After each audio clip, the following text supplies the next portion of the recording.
আসসালামু আলাইকুম বন্ধুরা, আজকের রেসিপি লাউ দিয়ে রুই মাছের ঝোল। আগে লাউটাকে পরিষ্কার করে কেটে ধুয়ে নিয়েছি, এবার মাছটাকেও ধুয়ে নিয়েছি কেটে, লবণ হলুদ লঙ্কা মাখিয়ে রেখে দিচ্ছি। দিয়ে এদিকে একটা কড়া বসিয়ে নিচ্ছি গ্যাসে, কড়াটা বসিয়ে নিয়ে তেল দিয়ে দিচ্ছি। তেল গরম হয়ে গেলে মাছগুলো দিয়ে দিচ্ছি একে একে। মাছগুলো দিয়ে ওলট পালট করে লাল লাল করে ভেজে নেবো, ভেজে তুলে নেবো। তুলে নিয়ে ওই তেলেতেই আলুগুলোও ভেজে নেবো। আলুগুলো একটু লাল লাল করে ভেজে তুলে নেবো। আলু তুলে নিয়ে দিয়ে দেবো তেলে, আর একটু তেল দিয়ে দেবো জিরে ফোড়নে।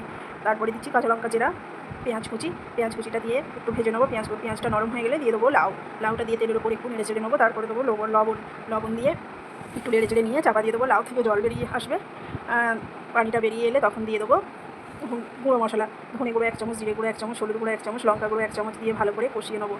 কষিয়ে লাউ থেকেই তো অনেক পানি বেরোয়, তাই পানি দিতে হবে না। কষিয়ে নিয়ে একবার ঢাকনা দিয়ে চাপা দিয়ে দেবো। 2 মিনিট পরে আবার খুলে কষাবো।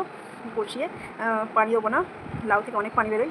ভালো করে কষিয়ে নেবো যাতে মশলাটা ভেতরে ভালোভাবে ঢুকে যায়। তারপরে দিয়ে দেবো ভেজে রাখা আলুগুলো দিয়ে আরও একবার কষিয়ে নিয়ে অল্প পানি দিয়ে আরেকবার ঢেকে দিয়ে আবারও 2 মিনিট পর ঢাকনা খুলে ভালো করে কষিয়ে নেবো। নিয়ে দিয়ে দেবো টমেটো কুচিগুলো দিয়ে ভালো করে কষিয়ে নিয়ে দিয়ে দেবো পরিমাণ মতো পানি দিয়ে বসিয়ে দেবো গ্যাসে ঢাকনা দিয়ে। মিনিট 4 ভালোভাবে ফুটে গেলে এবার ওপর থেকে দিয়ে দেবো ভেজে রাখা মাছগুলো দিয়ে মিনিট 2 ফুটিয়ে নিয়ে ঢাকনা খুলে দিয়ে দেবো গোলমরিচের গুঁড়ো 1/2 চামচ। গোলমরিচের গুঁড়ো দিয়ে গ্যাসটা বন্ধ করে দেবো। বন্ধ করে নামিয়ে নেবো।